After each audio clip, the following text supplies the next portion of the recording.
their team takes the knee to eradicate racism, and then they sing the Y-word. We start with that significant news from Tottenham, and the club have asked their supporters to end their use of the Y-word, saying it's time to move on from the term being associated with the club.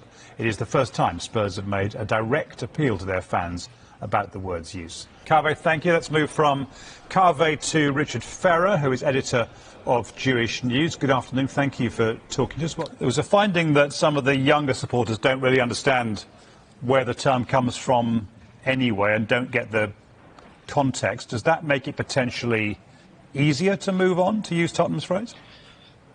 Look, it's going to be a very long process, isn't it? I mean, if you look at where we currently stand and reflecting on the climate as we were, a recent game, the Leicester game in January, there were 4,000 Spurs fans at the game, and to a man and a woman, they were all yelling the Y-word.